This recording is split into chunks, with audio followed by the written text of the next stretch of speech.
spotlight on RailTel as the company has come out with a steady Q4. But what's the way forward and where are we headed from here on? Let's try to decode that with Mr. Sanjai Kumar, Chairman and Managing Director of RailTel, joining us on the show right now. Hi, very good afternoon, Mr. Kumar, and thank you so much for your time. First up, congratulations on a good set of numbers. It's been a decent set, but sequentially we have seen a bit of a dip in your margins.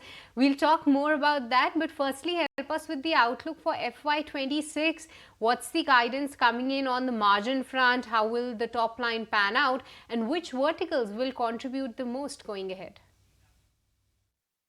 Yeah, so if you talk about margins, so because the composition of entire revenue is now, if you observe it, it is changing. So project revenue is continuously increasing, and that is why overall blended margin will certainly reduce. If you see the margins from project revenue continues to be in the range of 4 to 5%. So certainly overall revenue margin, it will make impact. Right.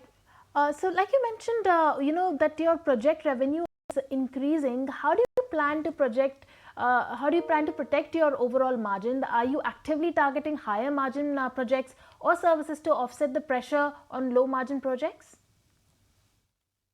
So over time, we have gained some better wisdom, and now we are selecting projects. We are trying to select projects with better margin, but at the same time, sometimes we see that the project business which is on the table seems to be having a quick return, maybe with lower margin. So I think as a management, as a business unit, we should not forego any such business. Certainly, it will give rise to more revenues. So that is why we could, if you see, we could maintain the growth in our revenue as well as in PAT. If you see, we had forecasted a number of 25 to 30%, but we grew in terms of revenue by 35%. So certainly, no business unit will let such business not come. All right, but Mr. Kumar, given the fact that you have an exposure to the Kavach segment as well, so could you provide clarity on the expected rollout timelines and the revenue visibility for Kavach projects, and how much of your future order book you expect from this opportunity? So Kavach, the approvals in railways are still on. So as soon as the approvals, which are expected maybe by in Q2, and then we expect to get the rollout starting in Q3. If you talk about the overall order book, so we expect that this year we should clock around 25-2600 kind of revenue coming in from the order book. Right. Mr. Kumar, also, how are you addressing the challenges faced in the recent tenders, and what strategic steps are you taking to improve your win rate against the aggressive pricing from the competitors? See, certainly, because we have tied up with a single OEM exclusively with us, so we are in discussion with the OEM also. They will have to certainly reduce their price to beat the competition. So that is where there's no issue, I think, because OEMs should have margin fair enough to beat the competition if the competition is already doing that. All right, but Mr. Kumar, the partnership with Microsoft, that was positioned as a key growth lever for you.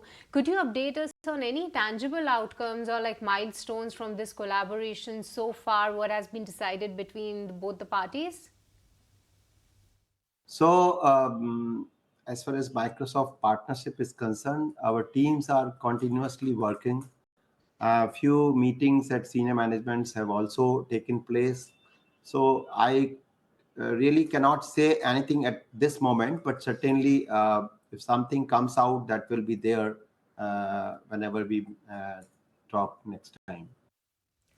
Right. Mr. Kumar, also as the data centers become a larger part of your portfolio, how do you plan to scale this business sustainably, especially under the PPP model, and what long-term margins and cash flow profile should investors expect from this vertical?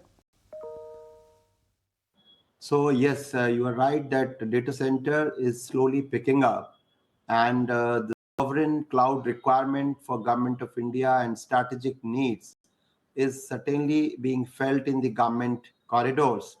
So recently, as you know, that uh, it's a slightly older, that PPP partnership model is picking up, and we are now almost ready to start edge data centers at 2 places.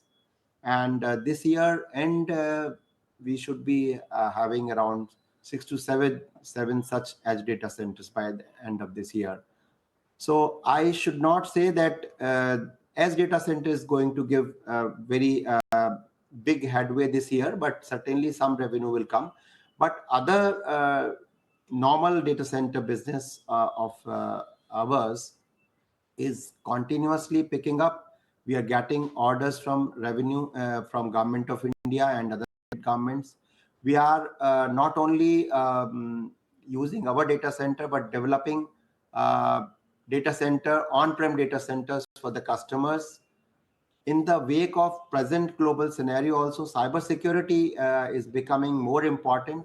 So RailTel is continuously working to strengthen its cybersecurity posture, and I'm sure that in the current cyber ecosystem, we should come out stronger so that we become a choice for the government sector.